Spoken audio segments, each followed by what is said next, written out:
Said that if Ivanka weren't my daughter, perhaps I'd be dating her. You know? Stop it! Oh, it's so weird. Stop. You know what? You are sick. Far from protecting his daughter from being talked about as a sex object, he has encouraged it multiple times. On Howard Stern's radio show in 2004 and then again in 2006, welcome the lovely Ivanka Trump. Still, even Ivanka seemed confused when talk show host Wendy Williams asked about things the two have in common. What's the favorite thing you have in common? Either real estate or golf. Donald, with your daughter? Well, I was going to say sex, but I can't relate that. Proud of his daughter. I'd call collect to his office. I was probably, 10 years old. He would pick up the phone every single time and he'd put me on speakerphone. Wouldn't be a long conversation. He'd introduce me to whoever was in his office. And he was front row when Ivanka took to the catwalk during her short-lived career as a fashion model. Still, Donald Trump repeatedly points out how hot his daughter is, saying last year in a Rolling Stone article, "Yeah, she's really something. And what a beauty that one, if I weren't happily married and her father." Before Donald Trump entered politics, he was already a walking scandal magnet, famous not just for real estate deals or reality TV, but for how frequently he disrespected women, even his own family. But nothing prepared the world for his deeply unsettling interviews, where he crossed every imaginable line, especially when talking about Ivanka and his wife Melania. In a now infamous segment with Howard Stern, Trump joked about Ivanka's attractiveness, suggested he'd date her, and grinned through the backlash like it was a badge of honor. This wasn't a slip-up or a joke taken out of context. It was a pattern, and in that moment, America got a disturbing preview of the man who would later take the oath of office with the same mouth that publicly objectified his own daughter. Ivanka Trump was interviewed a short time ago at Fortune magazine's Most Powerful Woman conference in California, and she came out firing in defense of her father. During that conversation, she spoke on camera for the very first time about the 2005 Access Hollywood tape, which Donald Trump is heard bragging about groping various women. Take a listen. Did find it to be offensive. He acknowledged their walls as well. This tape was over a decade old. I'm sure he didn't remember this conversation, but was very embarrassed by it. And he expressed that not only to me personally, but to the American people, and I appreciate that he did that. I think it was very, very important for him to have done so. What did he say to you, father to daughter, about that? Well, he recognizes it was crude language. He was embarrassed that he had said those things, and then he apologized. This is, that's not language consistent with any conversation I've ever had with him, certainly or any conversation that I've overheard. So, it was a bit jarring for me to hear. Trump's obsession with appearances didn't stop at Ivanka. It extended to anyone within reach of his ego, especially women in his orbit. He didn't just compliment Ivanka's looks, he framed her beauty in a way that felt rehearsed, creepy, and entirely inappropriate for a father. What kind of man compares his daughter to a hot piece of ass during an interview? What kind of man smiles while doing it? Trump didn't just lack boundaries. He annihilated them all while America watched. For decades, he's played the same game. Provoke, deny, and then brag when controversy fuels his brand. But what he did with those comments wasn't marketing. It was psychological exposure, and worse, it normalized the dehumanization of women through humor and arrogance. I tend to like beautiful women more than unattractive women. I don't know, maybe that makes me bad. The National Enquirer, Howard, did a story on me not so long ago that in the history of the world, nobody has gotten more beautiful women than I have. If you're looking for a rocket scientist, don't turn in tonight. But if you're looking for a really beautiful woman, you should watch. Do you like girls that are 5'1"? They call it they come up to you, and where do women come up to you? And never offer themselves to they'll walk up and they'll flip their top. Woo, wow. And they'll flip their panties. Oh, body is a 10. What's the face? Well, you never get to the face because the body's. So have you ever had sex with a fat woman in your life? I've had sex with women that got fat. I love this. This is fun. Using Jennifer's back to sign a release. Have I ever been with a black woman? Go ahead and say yes. Had to. Yes, you Have have. I what? Ever been Okay, with a black yes. I view a person who's flaccid as very hard Go to be ahead a and say 10. yes. How do the breasts look? You The have. breasts are Okay, okay. yes. Okay. I Well, view that's a important. person who's flat-chested I think that is the very boob hard job to be is a 10. terrible. How do the breasts You know, look? they The look breasts like the are light okay. bulbs Okay, well, coming that's out of a important. body, you I know? think that Paris the gets boob knocked job and this is and terrible. that, You know, they but look like she's two very light beautiful. posts Her coming out skin of is a body. flawless. You know, Paris gets She's knocked dumb and like a this and that, fox, but and she's you're going to very have beautiful. more She's kids. dumb, I think flawless. so. She's Yeah. dumb like a Really? fox. Believe And it. even have Yeah, more kids. sure. I think I so, would. yeah. Real What do you believe it. need Yeah, that sure. headache What do you for? need Because that I like headache? kids. Because I like kids. I mean, I won't do anything I to won't take do care of them. anything And to things take with care of Melania are them. good. And things with Excellent. Melania The are sex good. is still Excellent. good. The sex is The sex is extraordinary. still good. Well, she is terrific The sex in is bed. Now, she wouldn't want me extraordinary. to say that, Well, but she she is is. terrific Oh, in man, she's bed. naked there, Now, isn't she? she wouldn't want me to say that. Oh, But she is. Oh, man, she's naked What a there, life. isn't Not so she? bad, Robin. She is actually naked. Oh, Jesus. Hey, Oh, Donald. what a Does life she wear you outfits have. to Not bed, so like special bad. outfits? No, she wears Robin, nothing. this is a Nothing. candidate for You know, hey, she's a Donald. great- That's right. Does she wear outfits to bed, like special outfits? No, she wears nothing, which is much better. You know, she's a great beauty, but she's a great beauty inside, which is almost as important. Not really. No, probably. You treat women with respect. I can't say that either. All right. Good. All right. Somewhere in between. I do. I treat women with great respect. Treat women somewhere in between respect and a doo-doo. And let's not forget Melania, another woman in Trump's life who wasn't spared from humiliation, while her public persona remained carefully crafted. The tension behind the scenes was often visible, whether at public ceremonies, campaign trails, or joint interviews. Melania was frequently left to clean up the mess Trump created with his degrading words about women, including herself. From crude references to her modeling past to cold, transactional body language, it became clear she wasn't a wife. She was a prop, a human accessory in his power narrative. Trump never seemed interested in protecting her dignity. He used her for visual appeal while constantly overshadowing her with embarrassment. What kind of leader ridicules his own partner while expecting the world to admire him? I have to tell you something. If someone said that my daughter was a hot piece of ass, I would put my fist through his face. Someone who would bring down the country because he doesn't win does not deserve anything. Does not deserves nothing. He deserves nothing. He does not deserve any kind of respect, loyalty. I don't think he has the moral fibers to rub together. He wants to be the king, but he doesn't want to do the work. And I can't imagine it's like breaking news. South Korea has bombed North Korea and President Trump comes up to the platform and to the podium and says, what? You know what? What could he possibly say? He doesn't know anything about anything, you know? I'll call my friend Vladimir and he'll tell me what to do. Trump's defenders love to frame this all as entertainment, just Trump being Trump. But that narrative wears thin. You hear a father reduce his daughter to an object of sexual attraction, and see a first lady frozen in the shadows of his ridicule. The real tragedy silent. Ivanka, hailed as a supposed champion for women, said nothing. Melania, cornered by expectations and her own survival strategy, downplayed everything. What could have been moments to draw the line instead became quiet endorsements of Trump's cruelty. These weren't just tasteless joke. They were symptoms of a deeper disregard for women's boundaries, and while the cameras rolled, Trump's family became part of his stage show. The message was clear, image over integrity always. My daughter is beautiful, Ivanka. She, by the way, your daughter, she's beautiful. Can I say this? A piece of the last couple years I go out with somebody and she's like 21 and she's talking about, you know, what are you doing? She's studying algebra and so what it's like it was always embarrassing for me to walk in. It's too young. 30 is like a perfect age. Absolutely. She had enough life experience until she's 35. Too much life experience. What is it at 35, Howard? It's called checkout time. And you're probably, I would say, the greatest judge of beauty on this planet. In fact, I would create a TV show for you where all you did was just judge women. Now, that may be the best idea of all. It's a simple thing. It's a half hour and we strip it out all over the country. I would say I'm the all-time judge. You own this pageant. You go over. You look. You're meeting the girls and one of them comes up to you and says, Mr. Trump, you're very sexy man. You're a beautiful man. You have fantastic hair. You're a powerful man. Right.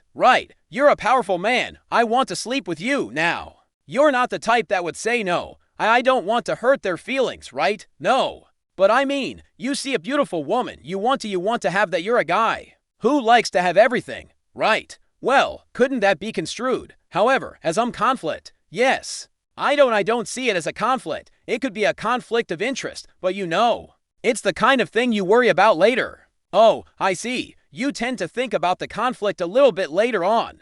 The question is, how can it not be construed? No, I mean some of these foreign girls. Mr. Trump in my country, we say hello with vagina, and well, you could also say as the owner of the pageant, this wasn't just another scandal. It was a moment of cultural rod broadcast on radio waves and archived forever. When a man in power uses media platforms to sexualize his own daughter, and when the nation either laughs or shrugs, something in our moral fabric tears. Trump didn't just push boundaries, he taught people it was okay to erase them, and once those lines vanish, they're hard to redraw. This wasn't about free speech or entertainment. It was about power, abusing it, flaunting it, and daring anyone to stop him. In the Trump era, decency was optional, shame was weakness, and objectifying women, even family, was just another headline. But the damage wasn't just to his image, it was to the culture he reshaped through audacity and cruelty. What makes this even more twisted is how Trump weaponized these moments for clout. Every time he went on Howard Stern's show, he turned intimacy into entertainment. He bragged, boasted, and crossed lines with a smirk, like a schoolyard bully with a microphone. But this wasn't a locker room, it was national broadcast. His daughter became punchline material. His wife, eye candy, and Trump, he reveled in the discomfort. The more shocked people got, the more empowered. This wasn't confidence, it was pathology. And in hindsight, every one of these jokes foreshadowed the man who'd later mock women in politics, dodge accountability, and surround himself with siphons too afraid or too loyal to call out the rot at the core of his masculinity or his own family. His language reduced women to how they looked, what they wore, and how well they fit into his aesthetic. Ivanka, if she weren't my daughter, Melania, she's got a great body. This isn't harmless banter. It's the vocal blueprint of a man who built his empire on objectification. And when these quotes resurface, defenders scrambled to label them old news. But morality isn't tied to a news cycle. The disturbing thing isn't that he said it once. It's that he kept saying it, and worse, millions kept laughing, voting, and applauding like it was all just showbiz. Ivanka previously told a similar story to Harper's Bazaar, recalling how she'd called Donald from boarding school and listened to her father describe her as the smartest and most beautiful to his important guests. She said, "There's no doubting. My father values beauty, but in my formative years, I never thought he valued it to the point that it should make me uncomfortable." As Ivanka grew older and became a public figure associated with her father's empire, Donald took more liberties in how he referred to his daughter in public, often joking about her beauty and figure. In 2016, CNN unearthed several examples of Donald making eyebrow-raising comments about Ivanka's appearance on Howard Stern's syndicated radio show. It began in 2000 for when Donald agreed with Stern about his daughter being, quote, a piece of ass. In a subsequent 2006 appearance on The Howard Stern Show, the host asked, "Did your daughter get breast implants? She looks more voluptuous than ever." In response, Donald said, "No, she didn't get them. She's actually always been very voluptuous." Ivanka's silence speaks volumes. As Trump paraded her in public and sexualized her on radio, she never publicly challenged him. Some say it's loyalty, others say fear, but either way, it's part of the pattern in the Trump universe. Image reigns supreme. Breaking ranks means breaking the illusion.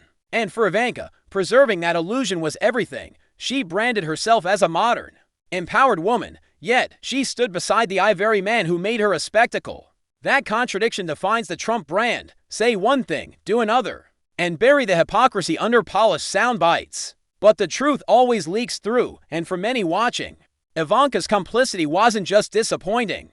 It was a chilling reminder of how power silences even the most privileged women. We have to talk about Donald Trump. He's a big character in the book because he's a big character on my show. Well, that's what I was going to say.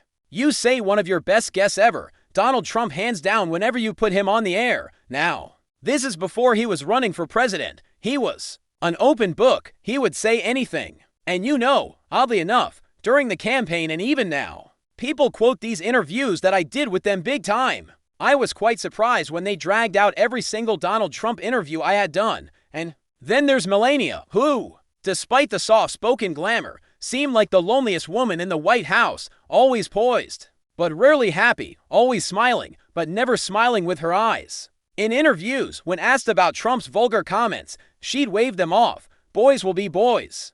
she'd imply, but behind that defense was exhaustion. She wasn't just married to a man addicted to controversy, she was trapped in a performance, forced to absorb shame and silence while cameras dissected every blink. Trump didn't just objectify her, he fed off the spectacle her presence created. And the more she disappeared into the background, the more obvious it became. Melania wasn't his partner, she was his alibi, silent, stunning, and strategically displayed.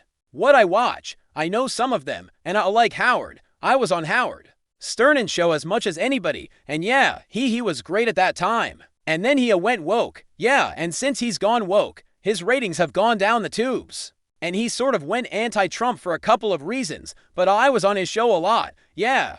In fact, he has a best of. Did you ever see the best of Howard's Turn? I don't want to promote it necessarily, and I was there for just about all of them. The best of. We had good shows. It was good.